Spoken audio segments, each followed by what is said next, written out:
Hello, guys. I welcome you to another TGIF episode of Anti Pharmacist Podcast.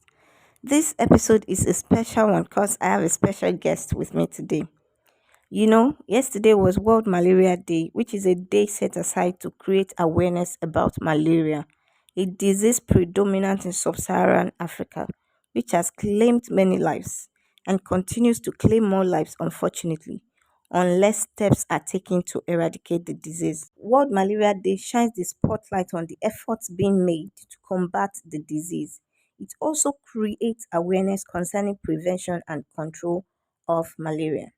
The theme for this year's World Malaria Day is accelerating the fight against malaria for a more equitable world. Well, I'm not about to start rolling out statistics and giving you tips to prevent malaria on today's episode. If you've lived in Nigeria long enough, you should have heard all this at least once or twice. Healthcare providers, especially pharmacists, do not slack when it comes to that. I trust them rightly so because malaria is one of the most common illnesses all year round in Nigeria and sub Saharan Africa. So, back to what this episode is actually about. I thought it would be wise to talk about malaria research. Many people are not aware of what goes on behind the scene, especially in Nigeria, when it comes to malaria research.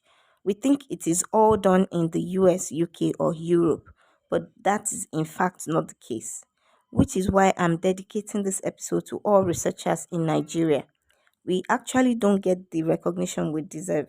We do a lot behind the scene and we deserve our accolades. Not only do we improve knowledge of this parasite, we also put in some effort to make sure that the disease condition is eradicated totally. Efforts which I hope will yield positive results sooner or later.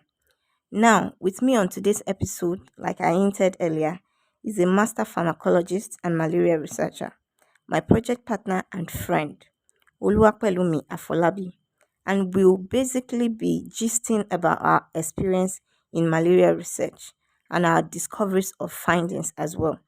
So, Pelumi, welcome to the show. It is my absolute pleasure to have you as my first guest on Anti Pharmacist Podcast. Thank you. Good evening. Thank you so much. It's nice to have you here. So, Pelumi, what was malaria research like for you? It was actually a, an amazing experience. I get to deal with the malaria live with in my hands, live in my hand, check under microscope, see how they grow, in different phases, different stages, I mean. So yes, it was an awesome experience. That's very nice. I mean, in terms of eye opening things, not the challenges now, because if we start talking about the challenges we faced in the lab, this podcast episode is not enough to take everything, especially being in Nigeria. But I just want you to tell us, what did you learn about malaria? What stood out to you in your research, and what do you think people should know about the parasite? Okay.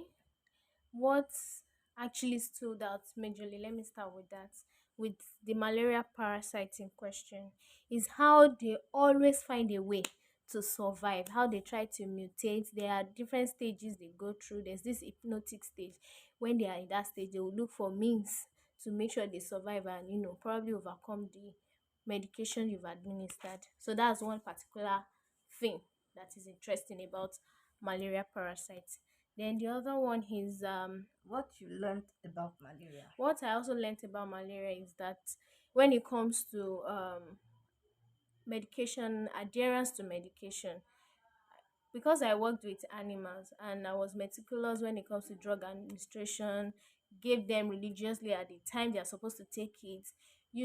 I we tend to see that there was positive results, there was positive outcome. So if patients, when it comes to human beings now, adhere to their treatment, they take their medication at the exact time they are supposed to take it, and there's no drug abuse, you know not taking it at the time, not having their complete dose,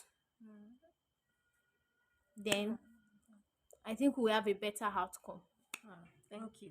Then, what is that thing that you think people should know about the parasite? Like that secret that you found out during your research that you think if people know, it will help them to combat the disease better, or it will improve their knowledge about the disease in a kind of way? Because we're in the lab together most of the time, and I saw how you administered different medications at different times to different groups of animals, from chloroquine to dihydroartemisinin piperaquine to artesunate amiodarquine to artemether lumefantrine, and these are the medications that are available for treatment in Nigeria, right? And you were looking at the growth profile of the parasites, during the administration of these medications or even after. So you have something that people should know about. I know that, of course, your research is underway in terms of writing it and publishing, right? So that people will be more aware. But this is like a platform for you to just share one or two of those things that you found out, so that people will be better educated about the parasites. I want this episode not to shed light on just the disease, but the causer of the organism, which is the parasite. People are really not aware. Some people think it's bacteria that causes malaria. We just say malaria, malaria. It's so common now. It's just like paracetamol, for example.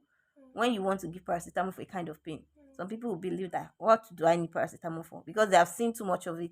They be the same thing. I think I saw it online recently where flagyl was trending. People could not believe what flagyl could do because they take it every day. It has become a norm for them. So the same thing with malaria. It happens to a person multiple times in a year. So they think it's a normal thing, Jerry. What's the big deal? But now we have studied these parasites in the lab as researchers, and we have found some things about it that people should know. Maybe it will improve their knowledge, it will improve their outlook of the disease, and even the way they approach the treatment. Do you understand? Or process information about it. So that's what I want you to like enlighten us about. Okay, yes. Let me put it in this way. There are different malaria parasite species. We have like about five major ones: Plasmodium falciparum, Plasmodium nois, and the likes. Majorly in Nigeria, we are mostly affected by the Plasmodium falciparum, and then Plasmodium vivax too in some part of Southeast Asia. Yeah. And there are people that will come travel down into this country that may not majorly have Plasmodium falciparum, and you wouldn't know this different species. We just People just come to professionals and say, I have malaria, they are presenting these symptoms. It is also necessary, it is also needed to know the particular species that the patient is affected with or infected with, to know the course of medication to give, because there are some that, based on different species we have, they are sensitive to different drugs actually. So for Plasmodium falciparum, right now the first line is the artemisinin combination therapy, the ACTs. While for vaccine outside Nigeria, it is chloroquine, which Plasmodium falciparum is resistant to. And also our laboratories where we carry out this malaria test should also, it is needed for us to know how to run a microscopic examination where Of you course, coming from an expert malaria microscopist, yes, I it don't is expect it any is the less. gold standard anyway from the Yes, World Health true. Organization itself. Like, you get the blood, check under the microscope. It can never give you a wrong result. You will even from there know how the density of the infection is and True. the exact species Hmm. you are infected with, so that you'll be given a proper course of medication or course of treatment. Yeah, that's right, Pelumi. I remember that one of our professors actually did a study and realized Yes. that there are some people that actually have Vivax, even in Nigeria right now, Mm. mixed with the falciparum they have. Hmm. So people that go just for RDT, it will just show you that there's malaria parasite, Exactly, not yes. telling you which one is which, so Exactly. that you can know which medication to deploy, right? Exactly. Uh-huh. So it's not just about going to do RDT, go a step further to the laboratory. Yes. And now our laboratories should have the technical know-how. They should have the Exactly. right people, Yes. right, to be able to identify this parasite. Yes. Yes. Treatment starts from proper diagnosis. You Exactly. can't treat a condition you don't even know the causer agent or what it is. Once you know the causal agent. That's why some people still take chloroquine today. They'll swear by Exactly. it. Yes. That yes, chloroquine was for me. Even the Mm, WHO says that it's no longer mm, the gold standard, as it is. But once I mm. take chloroquine, I will not see that malaria again in months. Maybe some of them have Vivax Exactly. That's because true. people travel a lot. You could have gone Yes. to those places where Vivax is prevalent and it Exactly. enters your body and it has the hypnotic stage, right? Where it Yes. stays in the liver. Yes. So you could come back to Nigeria and it manifests, from your liver, goes to your Exact blood. bloodstream. Yes. Now, you use chloroquine, and of course, WHO says that chloroquine should not be used anymore. But some Mm. people still use it under the carpet, and it works for them. It works for So them. it cannot totally be phased out. So that Mm. is one major thing that you learn about the parasite that people should know. And I Yes. hope that you guys are taking notes, right? We have heard from our expert malariologist, um, Pelumi Afolabi. And guys, did you know that malaria vaccine is going to be made available this year for children aged 5 years and below, as promised by NAFDAC? NAFDAC actually released that statement last year. I remember reading it. So I'm expecting them to actually own up to it and take steps to bring that vaccine into Nigeria because it will do a lot of good, especially for our children. The most vulnerable population are children under 5 and pregnant women. Thank God that there's SP for prevention, but then vaccination is still very important.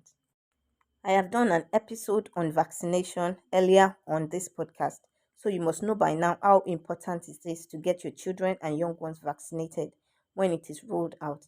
And if you haven't listened to that episode, please do so immediately after listening to this one. Yes, so one last thing, Pelumi, what do you think about this vaccination thing? Do you think it is possible? And do you think it will actually be advantageous for Nigerian children? Well, I believe it will be if proper measures are taken. It is for Kenya, according to the report we read. It is for Kenya. They said the death rate of children due to malaria disease has been reduced drastically. And currently for Nigeria, I saw somewhere that it's 78% prevalence under children under 5 years. So if that is introduced, I'm very sure with proper adherence, with additional preventive measures Yeah, like use of insecticides, yeah. and the likes, I'm sure it will also reduce the prevalence of the death of the children when it comes to malaria disease. Thank you. And I also believe that, like she said, it will actually be very beneficial, especially in this day and age that people are crying about cost of medications for malaria. The hospital visit will reduce, the cost of healthcare will reduce. You don't have to spend so much on malaria medications. Yes. And I'm sure the vaccines will be free. Just carry your Yes, children to the exactly. clinic, take the doses Mm. religiously. Mm. Go back for the booster. It's not like you take one and you leave the rest. Exactly. Do you Adherence get? is really Very important. important. So I believe that you have learned a lot from this episode. You know now that malaria is not just about the disease. There's a parasite, or there are parasites that are involved that cause these things. And we, the researchers, we are the ones studying this parasite. For my own project now, I had to study the mutation, even from the genes of this parasite, to see how they have been changing over time. Thankfully, in this part of the world, at least the southwest where I carried out my research, there hasn't been much changes. And that is dependent on the patients adhering to their medications, using it as they should. Because if not, with time, you'll be equipping the parasite with weapons to actually mutate. Just like Pelumi said, they are very, very intelligent organisms. Just like we human beings are trying to survive, they also are trying to survive. So they are deploying different weapons to change so that your medications will not kill them as they used to do. You understand? These parasites, they have their phases of growth. They have times that they sleep, they have times that they wake up just like human beings. So imagine that you are facing an adversary who is equally as intelligent, if not even more intelligent than you. So you have to deploy everything in your power. That is why there are many measures to deal with this parasite. We have preventive measures, like Pelumi said, the insecticide treated net, taking preventive medications when you are traveling to malaria endemic countries, hygienic environments, and all of that. Also, when you have the parasite, you should take your medication as prescribed. You understand, or as recommended. And this way, we'll face out malaria. We'll not just be shouting World Malaria Day every year. telling you how to prevent it, but you know that, oh, this parasite involved, it is an enemy that we must all fight together. And like I said, researchers are doing a lot in Nigeria, not only in malaria, not only as regards to malaria, right? In other fields. It's just that the country is not so conducive for research, unlike other countries. But we are still contributing our quotas too. So once in a while, just find out what is happening in the world of research. Not when somebody wins Nobel laureate, Nobel Prize for Nobel Prize. chemistry for something. You just take their name a few times and that's all. You know, it takes a lot of work, a lot of grit, a lot of passion, because you know that science has done a lot for the world. It's not just about technology. That is how your drugs are rolled out. That is how your diseases are taken care of. Many people now trusting God for cure to cancer, to HIV.